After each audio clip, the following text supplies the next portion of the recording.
Bismillah, bikuatillah, wa binasrillah. Assalamualaikum warahmatullahi wabarakatuh.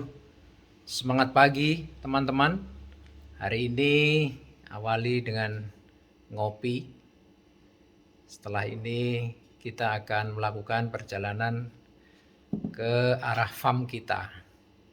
Apa keseruan kita di sana sampai ketemu di farm kita, Waigi Farmhouse. Bismillah, tawakalna Allah.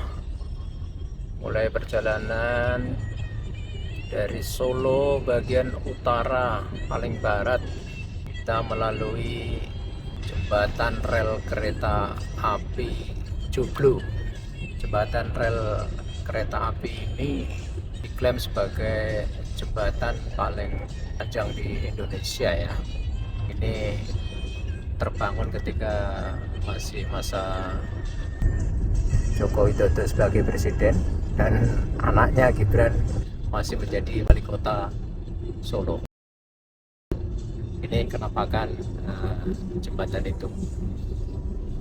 Dari Solo bagian utara barat ke arah farmhouse kami itu bisa ditempuh melalui jalan tol, itu memasuki jalan tol Klodran atau Ngemplak ya, kemudian nanti keluar di pintu tol Kebak Keramat Karanganyar, atau opsi kedua lewat sini.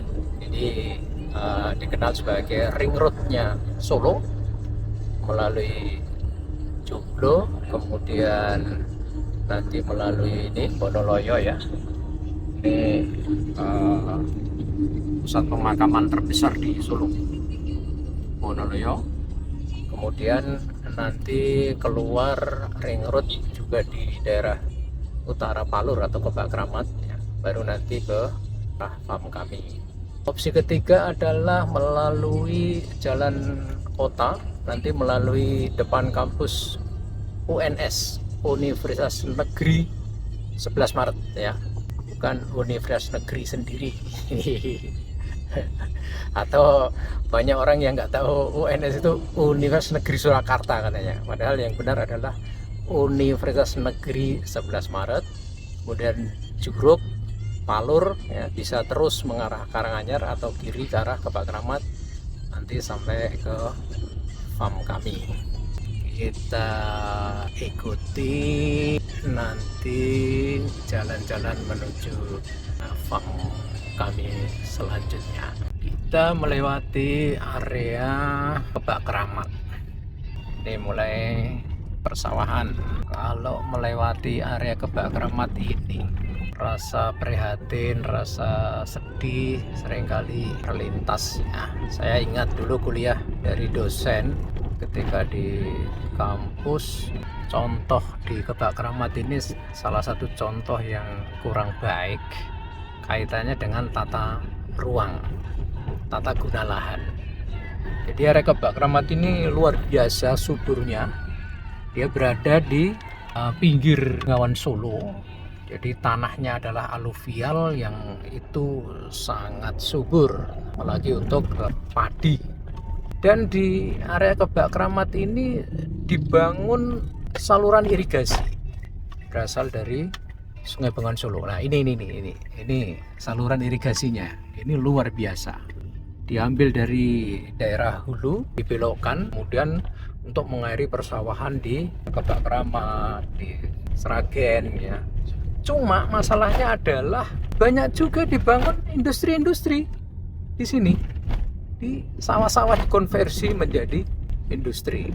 Nah, ini satu contoh yang saya ingat dulu dosen-dosen kami memberikan contoh tidak sinkron antar departemen ya di dalam membuat tata ruangnya tumpang tindih ya. Nah, ini kan bagus nih sawah. Sementara di sini ada pabrik.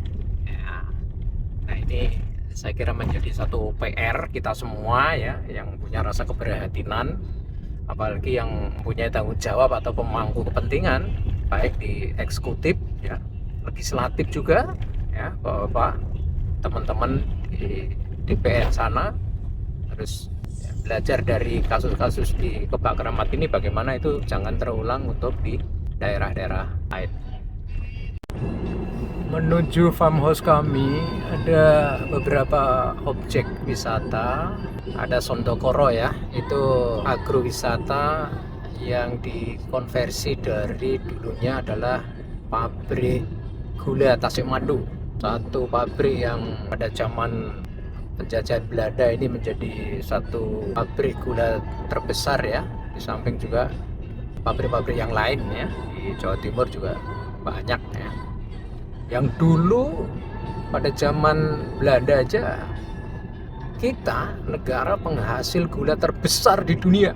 Banyak gula ya, banyak tebu itu Indonesia masa itu ya. Ini kanan kiri ini dulu semua ditanam tebu. Waktu saya masih kecil pun ingat kok, di daerah sini saya sering cari-cari tebu sisa panen gitu ya. Tapi saat ini kita sudah kalah jauh ya. Masalah industri gula ini juga menjadi satu PR ya, generasi-generasi ke depan ini, bagaimana Indonesia bisa dikembalikan menjadi penghasil gula terbesar di dunia ya. Ya saat ini sudah ada upaya sih ya, di Papua, di daerah-daerah lain sedang dikembangkan juga. Kemudian ada objek-objek yang menarik di sini, terutama kuliner ya. Ada yang paling terkenal itu rica-rica entok Mbah Mudin ya. Ini juga di kota Solo sudah ada ya cabangnya di sana ya. Saya kurang tahu dia franchise atau bukan ya, tapi di Solo sudah ada. Kemudian ada warung-warung di sawah-sawah ya, ada soto, ada kambing ya, sate kambing, gulai kambing, tongseng, tengkleng. Kalau mau cari daerah sini banyak kulineran. Juga ada wisata kolam renang waterboom di Kalijira. Itu perbatasan antar kecamatan Tasikmadu dan Mojogedang. Itu rame juga, terutama pada hari libur ya. Saya perhatikan ketika saya melintas. Dan ada juga kolam renang di belakang kantor kepala desa Kaliboto. Nah itulah di Ngelo Asri, di mana farmhouse kami berada di sana. Dan ini tidak jauh ditempuh dari keramaian kota ya, kota Karanganyar, kota Kebak Keramat, kota Alur ya, kota Solo itu sendiri ya. Karena juga mengarah ke Tawangmangu di lereng Gunung Lawu.